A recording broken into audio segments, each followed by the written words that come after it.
ಆಕಾಶವಾಣಿ ಪ್ರದೇಶ ಸಮಾಚಾರ ಓದುತ್ತಿರುವವರು ಕೆ ನಾರಾಯಣಕುಮಾರ್ ರಾಯಬಾಗಿ. ಮುಖ್ಯಾಂಶಗಳು. ಕುದುರೆಮುಖ ಕಾರ್ಖಾನೆಗೆ ಕೇಂದ್ರ ಸರ್ಕಾರದಿಂದ 700 ಕೋಟಿ ರೂಪಾಯಿ ಬಂಡವಾಳ, ಸಚಿವ ಎಚ್ಡಿ ಕುಮಾರಸ್ವಾಮಿ.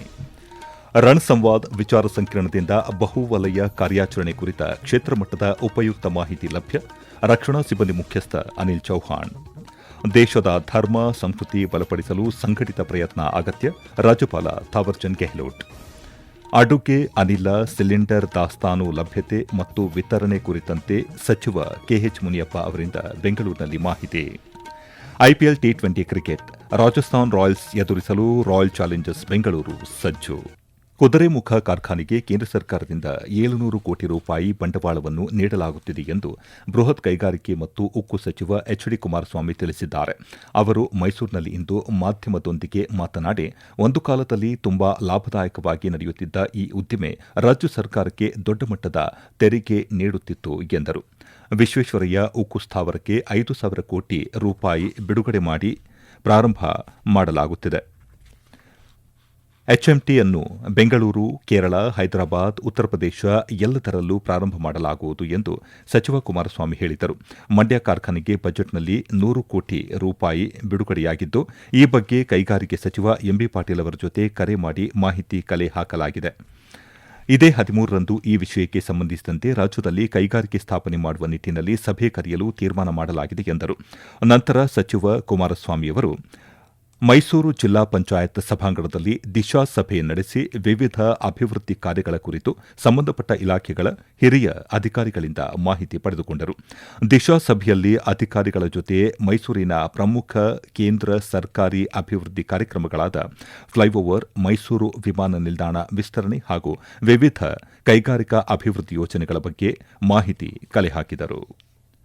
ರಣ ಸಂವಾದ್ ವಿಚಾರ ಸಂಕಿರಣದಿಂದಾಗಿ ಬಹುವಲಯ ಕಾರ್ಯಾಚರಣೆ ಕುರಿತ ಕ್ಷೇತ್ರ ಮಟ್ಟದ ಉಪಯುಕ್ತ ಮಾಹಿತಿ ಜ್ಞಾನ ಪಡೆಯಲು ಸಾಧ್ಯವಾಗಿದೆ ಎಂದು ರಕ್ಷಣಾ ಸಿಬ್ಬಂದಿ ಮುಖ್ಯಸ್ಥ ಅನಿಲ್ ಚೌಹಾಣ್ ಹೇಳಿದ್ದಾರೆ. ವಿಚಾರ ಸಂಕಿರಣದಲ್ಲಿ ಸಮಾಪನ ಭಾಷಣ ಮಾಡಿದ ಅವರು, ಭವಿಷ್ಯದಲ್ಲಿ ಬಹುವಲಯ ಕಾರ್ಯಾಚರಣೆ ನಿರ್ವಹಿಸಲು ಸಾಮರ್ಥ್ಯ ಕಲ್ಪಿಸಲು ಕಾರ್ಯಜಾಲ, ಗುಣಮಟ್ಟದ ಕಾರ್ಯನಿರ್ವಹಣಾ ಪ್ರಕ್ರಿಯೆ, ನೀತಿ ಆಧಾರಿತ ವಿನ್ಯಾಸದ ಅಗತ್ಯವನ್ನು ಪ್ರತಿಪಾದಿಸಿದ್ದಾರೆ.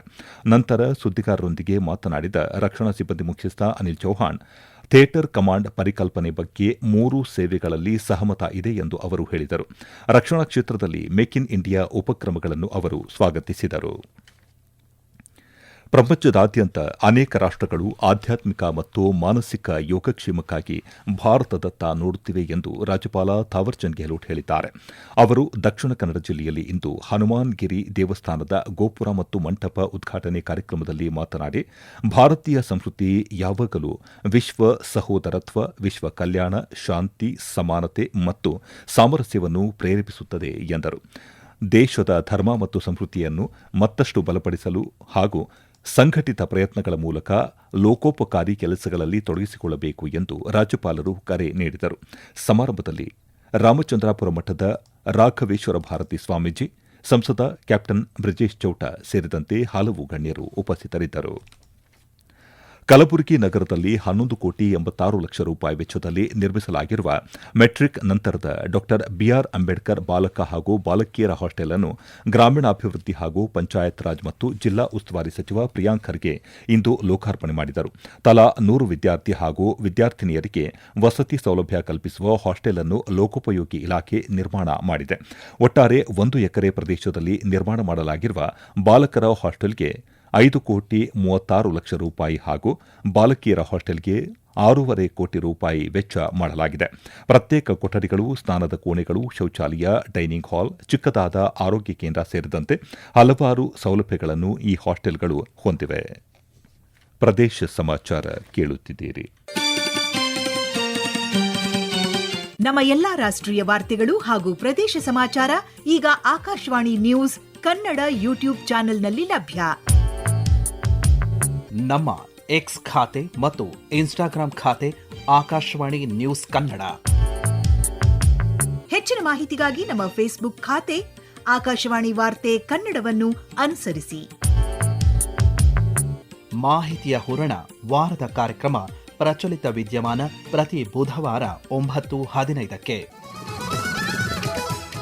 ಆಹಾರ ಮತ್ತು ನಾಗರಿಕ ಸರಬರಾಜು ಹಾಗೂ ಗ್ರಾಹಕ ವ್ಯವಹಾರ ಖಾತೆ ಸಚಿವ ಕೆಎಚ್ ಮುನಿಯಪ್ಪ ಬೆಂಗಳೂರಿನಲ್ಲಿ ಇಂದು ಮಾಧ್ಯಮಗಳನ್ನು ಉದ್ದೇಶಿಸಿ ಮಾತನಾಡಿ ಗ್ಯಾಸ್ ಸಿಲಿಂಡರ್ ದಾಸ್ತಾನು ಲಭ್ಯತೆ ವಿತರಣೆ ಸೇರಿದಂತೆ ಪ್ರಸಕ್ತ ಬೇಡಿಕೆ ವಿವರ ಕುರಿತು ಮಾಹಿತಿ ನೀಡಿದರು. ಡೊಮೆಸ್ಟಿಕ್ ಸಿಲಿಂಡರ್ ಯೂಸ್ ಮಾಡೋರಿಗೆ 25 ದಿನ ಬಿಟ್ಟು 26ನೇ ದಿನ ಅವರಿಗೆ ಸಿಲಿಂಡರ್ ಸಿಗ್ತದೆ ಅನ್ನೋದು ಖಚಿತವಾದಾಗ ಯಾರು ಕೂಡ ಡಿಸ್ಟ್ರಿಬ್ಯೂಟರ್ ಹತ್ರ ಕಾಯೋ ಕೆಲಸ ಇರೋದಿಲ್ಲ. ಇಂಡಿಯನ್ ಆಯಿಲ್ ಕಾರ್ಪೊರೇಷನ್, BPL ಮತ್ತೆ SPCL ಅವರು ಅದೊಂದು ಆಶ್ವಾಸನೆ ಕೊಡಬೇಕು, ಅದನ್ನ ಕ್ರಮಬದ್ಧವಾಗಿ ನಡೆಸಬೇಕು. ಬುಕ್ ಮಾಡ್ತಾರೆ ಬೆಳಿಗ್ಗೆ, ಸಾಯಂಕಾಲ ಒಳಗಡೆ ಸಿಲಿಂಡರ್ ಹೋದ್ರೆ ಎಲ್ಲಿ ಕೂಡ ಕ್ಯೂ ಇರಲ್ಲ. ಸಿಲಿಂಡರ್ ಕಂಪನಿಗಳಿದೆ 3,000 ಕೊಡೋರು 5,000 ವರೆಗೂ ಕೊಡ್ತಾ ಇದ್ದಾರೆ. ಆದ್ರೆ ಎಲ್ಲಿ ಪ್ರೈವೇಟ್ನವ್ರು ನಿಲ್ಸಿಬಿಟ್ಟಿದಾರಲ್ಲ, ಆ ನಿಲ್ಸಿರೋದ್ರಿಂದ ಒತ್ತಡ ಎಲ್ಲ ಇವ್ರ ಮೇಲೆ ಬಂದಿದೆ, ಅದಕ್ಕೆ ಹಾಹಾಕಾರ ಆಗಿದೆ. ಈ ಸಂದರ್ಭದಲ್ಲಿ Indian oil corporation, Bharat petroleum corporation ಮತ್ತು ಹಿಂದೂಸ್ತಾನ್ ಪೆಟ್ರೋಲಿಯಂ ಕಾರ್ಪೊರೇಷನ್ನ ಹಿರಿಯ ಅಧಿಕಾರಿಗಳು ಉಪಸ್ಥಿತರಿದ್ದರು. ಜನಪ್ರತಿನಿಧಿಗಳು ಹಾಗೂ ಅಧಿಕಾರಿಗಳೇ ಜನರತ್ತ ಬಂದು ಅವರ ಸಮಸ್ಯೆಯನ್ನು ಆಲಿಸಿ ಅದಕ್ಕೆ ಪರಿಹಾರ ಕಲ್ಪಿಸಿಕೊಡುವ ನಿಟ್ಟಿನಲ್ಲಿ ಜನಸ್ಪಂದನಾ ಕಾರ್ಯಕ್ರಮ ರೂಪಿಸಲಾಗಿದೆ ಎಂದು ಕಂದಾಯ ಸಚಿವ ಕೃಷ್ಣ ಬೈರೇಗೌಡ ತಿಳಿಸಿದ್ದಾರೆ. ಅವರು ಹಾಸನ ಜಿಲ್ಲೆಯ ಬೇಲೂರಿನಲ್ಲಿ ಇಂದು ತಾಲೂಕು ಮಟ್ಟದ ಜನಸ್ಪಂದನಾ ಕಾರ್ಯಕ್ರಮ ಉದ್ಘಾಟಿಸಿ ಮಾತನಾಡಿ, ಜನರು ತಮ್ಮ ಸಮಸ್ಯೆಗಳನ್ನು ಹೇಳಿಕೊಳ್ಳಲು ಜನಪ್ರತಿನಿಧಿಗಳು ಹಾಗೂ ಅಧಿಕಾರಿಗಳನ್ನು ಸಂಪರ್ಕಿಸಲು ಮಧ್ಯವರ್ತಿಗಳ ಸಹಾಯ ಪಡೆಯುತ್ತಿದ್ದರು. ಆದರೆ ಈಗ ಅಧಿಕಾರಿಗಳೇ ಜನರತ್ತ ಬರುತ್ತಿರುವುದರಿಂದ ಅವರ ಸಮಸ್ಯೆಗಳನ್ನು ತಿಳಿದು ಬಗೆಹರಿಸಲು ಬಹಳ ಅನುಕೂಲಕರವಾಗಿದೆ ಎಂದರು. ಹಾಸನ ಜಿಲ್ಲೆಯ ವಿವಿಧ ತಾಲೂಕುಗಳಲ್ಲಿ ನಡೆದಿರುವ ಜನಸ್ಪಂದನಾ ಕಾರ್ಯಕ್ರಮದಲ್ಲಿ ಈವರೆಗೆ 2,500ಕ್ಕೂ ಅಧಿಕ ಅರ್ಜಿಗಳು ಬಂದಿವೆ ಎಂದು ಸಚಿವ ಕೃಷ್ಣ ಬೈರೇಗೌಡ ತಿಳಿಸಿದರು. ಬೆಂಗಳೂರು ಉತ್ತರ ನಗರ ಪಾಲಿಕೆ ವ್ಯಾಪ್ತಿಯಲ್ಲಿನ ನಾಗರಿಕರ ಸಮಸ್ಯೆಗಳನ್ನು ಇಂದು ನಡೆದ ಫೋನ್ ಇನ್ ಕಾರ್ಯಕ್ರಮದಲ್ಲಿ ಆಲಿಸಿದ ಆಯುಕ್ತ ಪೊಮ್ಮಲ ಸುನೀಲ್ ಕುಮಾರ್, ದೂರುಗಳಿಗೆ ತಕ್ಷಣ ಸ್ಪಂದಿಸಿ ಸಮಸ್ಯೆಗಳನ್ನು ಬಗೆಹರಿಸಲು ಅಧಿಕಾರಿಗಳಿಗೆ ಸೂಚನೆ ನೀಡಿದರು. ನಾಗರಿಕರ ಅಹವಾಲುಗಳಿಗೆ ತ್ವರಿತ ಪರಿಹಾರ ಕಲ್ಪಿಸುವ ಉದ್ದೇಶದಿಂದ ನಗರ ಪಾಲಿಕೆಯ ಆಯುಕ್ತರ ಕಚೇರಿಯ ಸಭಾಂಗಣದಲ್ಲಿ ಈ ಕಾರ್ಯಕ್ರಮ ಆಯೋಜಿಸಲಾಗಿತ್ತು. ಕೇಂದ್ರ ಸರ್ಕಾರದ ಜನಪರ ಯೋಜನೆಗಳನ್ನು ಕಾಲಮಿತಿಯೊಳಗೆ ಪರಿಣಾಮಕಾರಿಯಾಗಿ ಅನುಷ್ಠಾನಗೊಳಿಸಿ ಅರ್ಹ ಫಲಾನುಭವಿಗಳಿಗೆ ತ್ವರಿತವಾಗಿ ಸೌಲಭ್ಯಗಳು ತಲುಪುವಂತೆ ಅಧಿಕಾರಿಗಳು ಕ್ರಮ ವಹಿಸಬೇಕಿದೆ ಎಂದು ಸಂಸದ ಡಾ ಕೆ ಸುಧಾಕರ್ ಹೇಳಿದ್ದಾರೆ. ಬೆಂಗಳೂರು ಗ್ರಾಮಾಂತರ ಜಿಲ್ಲಾಡಳಿತ ಭವನದ ಜಿಲ್ಲಾ ಪಂಚಾಯತ್ ಸಭಾಂಗಣದಲ್ಲಿ ನಡೆದ ಜಿಲ್ಲಾ ಅಭಿವೃದ್ಧಿ ಸಮನ್ವಯ ಮತ್ತು ಉಸ್ತುವಾರಿ ಸಮಿತಿಯ ದಿಶಾ ಸಭೆಯಲ್ಲಿ ವಿವಿಧ ಇಲಾಖೆಗಳ ಪ್ರಗತಿ ಪರಿಶೀಲಿಸಿ ಮಾತನಾಡಿದ ಅವರು, ಕೇಂದ್ರ ಸರ್ಕಾರ ಆಯುಷ್ಮಾನ್ ಭಾರತ, ಕಿಸಾನ್ ಸಮ್ಮಾನ್, ವಿಶ್ವಕರ್ಮ, PMEGP ಯೋಜನೆಯಂತಹ ಸಾಕಷ್ಟು ಜನರ ಪರ ಯೋಜನೆಗಳನ್ನು ತಂದಿದೆ. ಅದರ ಸೌಲಭ್ಯಗಳು ಫಲಾನುಭವಿಗಳಿಗೆ ತಲುಪುವಂತೆ ಅಧಿಕಾರಿಗಳು ನೋಡಿಕೊಳ್ಳಬೇಕು. ಬೆಂಗಳೂರು ಗ್ರಾಮಾಂತರ ಜಿಲ್ಲೆಯಲ್ಲಿ 1,92,000 ರೈತರು ಇದ್ದು, ಪ್ರಧಾನಮಂತ್ರಿ ಫಸಲ್ ಬಿಮಾ ಯೋಜನೆ ಅಡಿ ಕಳೆದ ವರ್ಷ ಕೇವಲ 6,053 ರೈತರು ಮಾತ್ರ ನೋಂದಾಯಿಸಿಕೊಂಡಿದ್ದಾರೆ. ಜಿಲ್ಲೆಯ ರೈತರಲ್ಲಿ ಯೋಜನೆ ಕುರಿತಾಗಿ ವ್ಯಾಪಕ ಅರಿವು ಮೂಡಿಸುವ ಕಾರ್ಯಕ್ಕೆ ಸಂಬಂಧಪಟ್ಟ ಇಲಾಖೆ ಅಧಿಕಾರಿಗಳು ಮುಂದಾಗಬೇಕು ಎಂದರು. ಇನ್ನು ಸಂಕ್ಷಿಪ್ತ ಸುದ್ದಿಗಳು. ವಿಜಯನಗರ ಜಿಲ್ಲೆಯಲ್ಲಿ ನಡೆಯುತ್ತಿರುವ ವಿವಿಧ ಅಭಿವೃದ್ಧಿ ಕಾಮಗಾರಿಗಳು ಮತ್ತು ನೀರು ಸರಬರಾಜು ಯೋಜನೆಗಳನ್ನು ನಿಗದಿತ ಸಮಯದೊಳಗೆ ಪೂರ್ಣಗೊಳಿಸಿ ಸಾರ್ವಜನಿಕರಿಗೆ ಅನುಕೂಲ ಮಾಡಿಕೊಡಬೇಕು. ಯಾವುದೇ ಕಾರಣಕ್ಕೂ ತಾಂತ್ರಿಕ ನೆಪವೊಡ್ಡಿ ವಿಳಂಬ ಮಾಡಬಾರದು ಎಂದು ಜಿಲ್ಲಾ ಉಸ್ತುವಾರಿ ಕಾರ್ಯದರ್ಶಿ ಡಾ ಕೆಜಿ ಜಗದೀಶ್ ಅಧಿಕಾರಿಗಳಿಗೆ ಕಟ್ಟುನಿಟ್ಟಿನ ಸೂಚನೆ ನೀಡಿದ್ದಾರೆ. ಪೂರ್ವ ಮುಂಗಾರು ಮಳೆ ಪ್ರಾರಂಭವಾಗುತ್ತಿರುವ ಹಿನ್ನೆಲೆಯಲ್ಲಿ ಗ್ರೇಟರ್ ಬೆಂಗಳೂರು ಪ್ರಾಧಿಕಾರದ ವ್ಯಾಪ್ತಿಯ ವಿವಿಧ ಪ್ರದೇಶಗಳಿಗೆ ನಗರಾಭಿವೃದ್ಧಿ ಇಲಾಖೆಯ ಅಪರ ಮುಖ್ಯ ಕಾರ್ಯದರ್ಶಿ ತುಷಾರ್ ಗಿರಿನಾಥ್, ಮುಖ್ಯ ಆಯುಕ್ತ ಮಹೇಶ್ವರ ರಾವ್ ಇಂದು ಭೇಟಿ ನೀಡಿ ಪರಿಶೀಲನೆ ನಡೆಸಿದರು. ಗುವಾಹಟಿಯಲ್ಲಿ ಇಂದು ನಡೆಯಲಿರುವ IPL T20 ಪಂದ್ಯದಲ್ಲಿ ರಾಜಸ್ಥಾನ್ ರಾಯಲ್ಸ್ ತಂಡ ಎದುರಿಸಲು ರಾಯಲ್ ಚಾಲೆಂಜರ್ಸ್ ಬೆಂಗಳೂರು ಸಜ್ಜಾಗಿದೆ. ಪಂದ್ಯ ರಾತ್ರಿ 7:30ಕ್ಕೆ ಆರಂಭವಾಗಲಿದೆ. ಎರಡೂ ತಂಡಗಳು ಇದುವರೆಗೆ ಆಡಿರುವ ಎಲ್ಲಾ ಪಂದ್ಯಗಳನ್ನು ಗೆದ್ದಿರುವ ಹಿನ್ನೆಲೆ ಇಂದಿನ ಮುಖಾಮುಖಿ ರೋಚಕವೆನಿಸಿದೆ. ಆಡಿರುವ ಎರಡೂ ಪಂದ್ಯಗಳನ್ನು ಗೆದ್ದಿರುವ RCB 4 ಅಂಕಗಳನ್ನು ಗಳಿಸಿದೆ. ರಾಜಸ್ಥಾನ್ ರಾಯಲ್ಸ್ ತಂಡ ಇದುವರೆಗೆ ಆಡಿದ 3 ಪಂದ್ಯಗಳಲ್ಲಿ ಜಯ ಸಾಧಿಸಿ 6 ಅಂಕಗಳನ್ನು ಗಳಿಸಿದೆ. ಕೊನೆಯಲ್ಲಿ ಮತ್ತೊಮ್ಮೆ ಮುಖ್ಯಾಂಶಗಳು. ಕುದುರೆಮುಖ ಕಾರ್ಖಾನೆಗೆ ಕೇಂದ್ರ ಸರ್ಕಾರದಿಂದ 700 ಕೋಟಿ ರೂಪಾಯಿ ಬಂಡವಾಳ, ಸಚಿವ HD ಕುಮಾರಸ್ವಾಮಿ.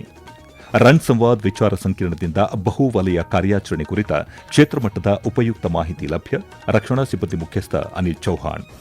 ದೇಶದ ಧರ್ಮ ಸಂಸ್ಕೃತಿ ಬಲಪಡಿಸಲು ಸಂಘಟಿತ ಪ್ರಯತ್ನ ಅಗತ್ಯ, ರಾಜ್ಯಪಾಲ ಥಾವರ್ಚಂದ್ ಗೆಹ್ಲೋಟ್. ಅಡುಗೆ ಅನಿಲ ಸಿಲಿಂಡರ್ ದಾಸ್ತಾನು ಲಭ್ಯತೆ ಮತ್ತು ವಿತರಣೆ ಕುರಿತಂತೆ ಸಚಿವ ಕೆಎಚ್ ಮುನಿಯಪ್ಪ ಅವರಿಂದ ಬೆಂಗಳೂರಿನಲ್ಲಿ ಮಾಹಿತಿ. ಮತ್ತು IPL T20 cricket, Rajasthan Royals ಎದುರಿಸಲು ರಾಯಲ್ ಚಾಲೆಂಜರ್ಸ್ ಬೆಂಗಳೂರು ಸಜ್ಜು. ಇಲ್ಲಿಗೆ ಪ್ರದೇಶ ಸಮಾಚಾರ ಮುಗಿಯಿತು. ನಮ್ಮ ಮುಂದಿನ ವಾರ್ತಾ ಪ್ರಸಾರ ರಾತ್ರಿ 7:35 ನಿಮಿಷಕ್ಕೆ.